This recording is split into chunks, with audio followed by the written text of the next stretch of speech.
scientific kind of traditions. And so I coined the term digestion to refer to how food gets digested and the body takes what's useful and rejects what doesn't seem to fit, and then the food has disappeared. So, of course, when a predator like a tiger is going to eat up a goat, he's very happy with the goat, otherwise he wouldn't find it delicious. But he may even praise the goat. He may say, wow, you're so wonderful.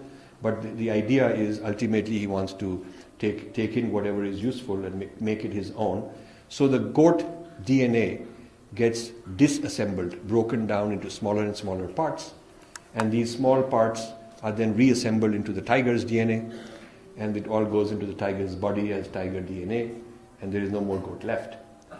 It would be a foolish goat who thinks that this is good for me because the tiger is so powerful, he can run faster, I'll be sitting in his belly and getting a joyride. The point is that, and a lot of our people feel that if our tradition gets appropriated, digested, it's good for us because it'll spread faster. They haven't understood digestion properly because once digested, it is no longer your tradition. It is also distorted. And a huge amount of what we call the West has been digested from Africans, Native Americans, pre-Christian pagans, a whole lot from India very early on, including what is being done now, and so on. So this digestion engine has become very efficient in doing its job, and the civilizations that end up getting digested disappear. They're no longer needed. They are kind of, you can put them in a museum, they're quaint, exotic, part of sort of natural history, but they're not living traditions anymore.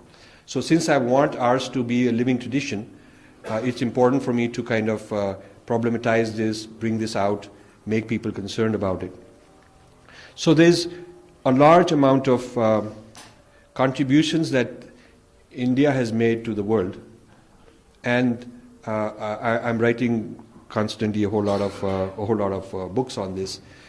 The basis of this is a philosophy from the Vedas, which gives us a kind of an adhyatmic inner pursuit and inner science. It also gives us flexibility because we kept the Shrutis and Smritis separate, unlike many other traditions where they combine the two, so they're fixed, they're frozen, they can't change. In our case, the Shrutis are eternal, but the Smritis have to be rewritten, recontextualized for every age. So keeping the Smritis separate means we can keep changing, and yet the Shrutis are the same, so the overall paradigm, the overall foundation stays the same, but keeps adapting to new circumstances. And this has given us, you think of Shruti and Smriti as two banks of a river, so it keeps flowing with these two banks. This is quite different than in the Abrahamic religions where there is no separation of Shruti, Smriti, it's sort of combined as one book, and that book is frozen and final and so on.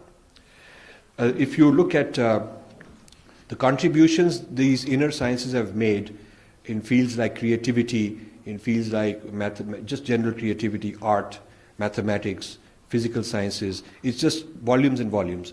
And my foundation has started a 20-volume project on the history of Indian science and technology. We've done 9 volumes already. We're going on doing more. We've already done numerous conferences, world conferences.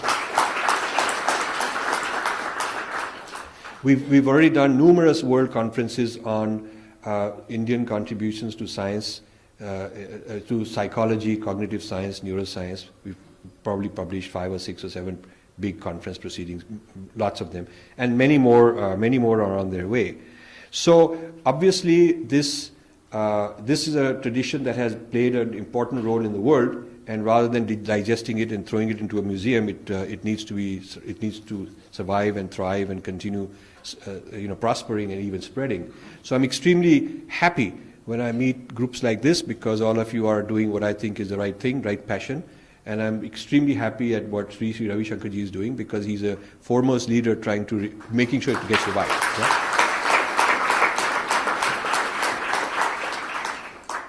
I also study what is non-digestible into the West. Okay, what is non-digestible? And why is it non-digestible? Because certain things don't fit the paradigm.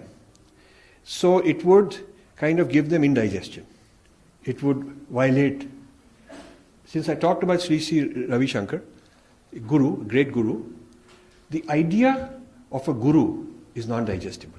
It's a very interesting point. Why? See, Westerners have a very hard time that this is a human being and he's my access to the divine. He's kind of like a Wi-Fi hotspot. Guru is a hotspot for access. Okay, now their idea is that God is infinitely removed. In Judaism, there is no human divine presence. There is no avatar like. Nor in Islam. In Christianity, it happened once with Jesus, but that's a dead access point. Now it's the church which represents the body of Christ. So there's no human being present today where you can say, this is my access point. So this is programmed deep down as something that is sort of, there's some suspicious thing, something sinister, maybe some quackery, and so on and so forth. And I found that philosophically, the idea of Satchitanand as the nature of the self is incompatible with the Abrahamic religions. Because if, like in Christianity, everybody's essence is you're born sinner. You're born sinner. And hence that's the statement of the problem. And then there is, they say, we now know how to cure your disease. That's their paradigm. They're within that paradigm. So I have a whole lot of, every year these missionaries come around my house in Princeton. When they're trained, before they go to places like India, they tell them to go to the neighborhood and practice, So and so I can tell, doorbell rings, very nicely dressed guy, young 2-3 men, women, they come and they ask questions like, can we please come in? And I know who they are, but I pretend like I'm this dumb guy I don't know. So I bring them in, offer them tea. And then they want to do small talk like, oh, this is nice painting. Oh, you are from where? This, like that, small talk. I know that it's trained that you first make the client comfortable. So after a certain amount of that, one of them says, sir, can I ask you a personal question? So I know exactly what they're going to say. I say, sure. And they say, have you been saved? And I say, I was never condemned to begin with.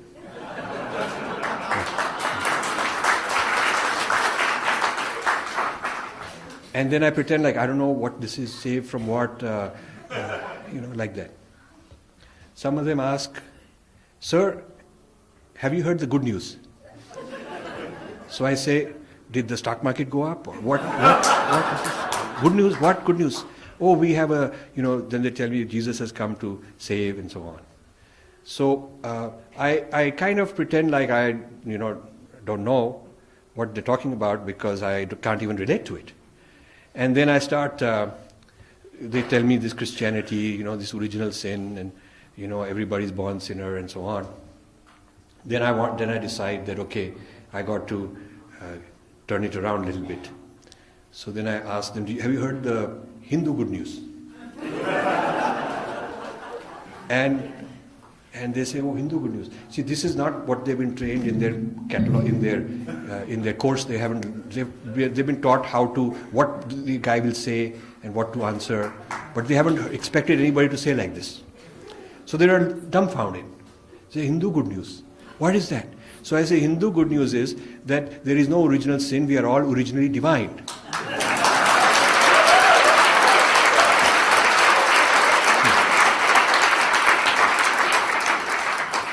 And then I can discuss that, look, from my point of view, from our tradition, you are divine. You haven't done anything wrong. Why are you sinner? You look like a nice guy. You look like a fine guy. Or everybody's like that. So they get very thrown off. Then some of them bring some senior guy next time.